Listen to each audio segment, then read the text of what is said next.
Hello, hello. We are loaded in. We had a brief little mishap. Accidentally queued into the game myself. Got a quick victory. So let the record show. Bubbly is 1-0 up against Yellow Jello. But the main event here today on this Sunday evening, the final Sunday of 2024, it's going to be a ZVP between this man, whose name I already mentioned. It is the Blue Zerg, Yellow Jello, going up against his red Protoss opponent, Timbo Slice. They did play one game prior to this, however, I was not present, so doesn't count. I'm gonna call it 0-0 right now. And Yellow Jello was calling for Timbo to go air. We would like to practice against Sky Toss. Let's see if Timbo obliges. That is, I mean, it's a little unfair, if you will. I mean, if you already know your opponent's going air, you can already prepare for it. Go blind spores, go blind spire, whatever. So yeah, let's see if Timbo does in fact go air. We know he's not very good at air. Does try it sometimes, and it rarely works really well. Often he'll like lose his oracles, and welp, lost all my oracles. But let's see, it is gonna be a Stargate right off the get-go. It's a pretty fast Stargate. I think it was before the Nexus, or very close to it. So Yellow Jello gonna get his wish. He did go for a hatch first. Didn't see the timing there, but I would venture to say he did not go for the optimal timing, which was recently discovered by some of the pros, which is that you're supposed to go for a 15, I think, was it a 15 hatch? Go for like a extractor trick, get up to 15 out of 14 drones, go for the hatchery. And I don't know the math exactly. It's supposed to be a little more efficient in terms of minerals as well as larva efficiency. You're not like capped at 3 out of 3. It's not the hugest of deals. Just a little minor optimization trick, if you will. 2 Zerglings gonna poke up. No units from the Protoss side just yet, so the Lings are going to get in. They might get a probe. No, they don't get the probe, and they don't even get into the main for a scout. So a bit of a miscontrol there from Yellow Jello. He should have went straight in for the scout. So he does not know that the Stargate is up and running. Does not see the Oracle. But there's that blind spore. Yellow Jello does go for that. So I don't know if that's necessarily a direct response to him calling for the Stargate build. But either way, he's going to be pretty safe against this Oracle, which is already at half HP. Can't really do much there. No additional research being... no additional units being produced out of this Stargate. And Timbo on for the Robo and his favored observers, which I feel like if you already went Stargate, you already have the Oracle, you can just use that as a scout. It's kind of a big investment. You generally don't want to do both Stargate and Robo, especially on only 2 bases. He is getting that third, but it's just starting now.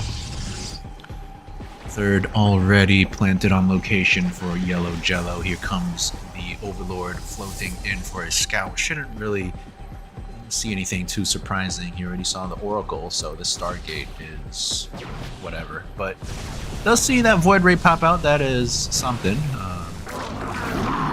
Does know that there's Void Rays, not Phoenixes or carriers, Tempest, whatever.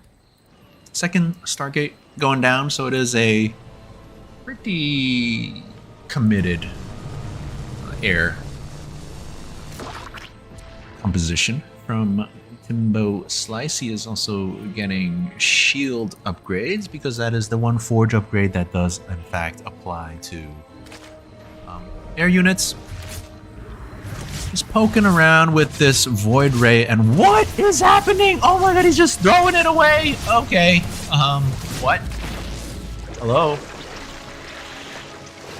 What was that? He like activated the prismatic alignment and then focused the creep tumor. Didn't even get the creep tumor. I have no idea what that was about. That was weird. But that's Timbo's air unit control for you. And that's why this is rarely successful for him. Yellow Jello going for the Spire, so anticipating like a Sky Toss composition, which is accurate.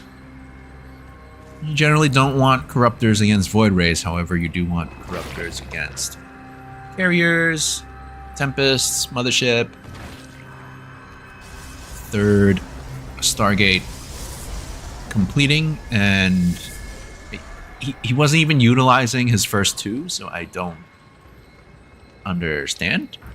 And now he has three, still not utilizing. Oh, there we go, 2 carriers on the way. So what was the third Stargate for? Third base is done now. Single Zergling gonna spot that. Gonna work on that building photon cannon for some reason. Probes go for a citizen's arrest.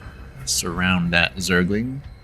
It's giving honeybees killing a murder hornet, whatever. Yeah. Anyways, Oracle did the revelation on these queens, and looks like these queens got their revenge on it. And Timbo's just going for GG because Mutalists flew in. And, okay.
Looks like Timbo loaded in as Terran. I don't know if that was intentional?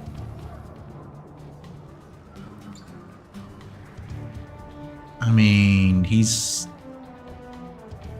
doing stuff, so I don't know what's going on here, folks. This is weird. Last game was just, I don't even know. SCV coming across the map. I don't know what is happening. The ZVT. Oh, some proxy shenanigans. Indeed, we've got 2 barracks going down here. Overlord not gonna see it, I think. Yeah, should not be able to see that. And looks like Timbo getting cheeky. Yellow Jello going for a very standard build. Once again, I think slightly inefficient, but oh, moves the Overlord. What was that? Sixth Sense. I don't know, that smells fishy. Pulls a bunch of drones to respond to this. First Marine gonna be quite a ways away. Would not be shocked to see a GG shortly out of Timbo. But keep in mind, this is a lot of lost mining time for the Zerg player. I mean, it's inconvenient for the Terran to have his barracks here, but that's a lot of drones not really doing much. May not necessarily be the end of the world for Timbo. Certainly not a good position, and GG gets called.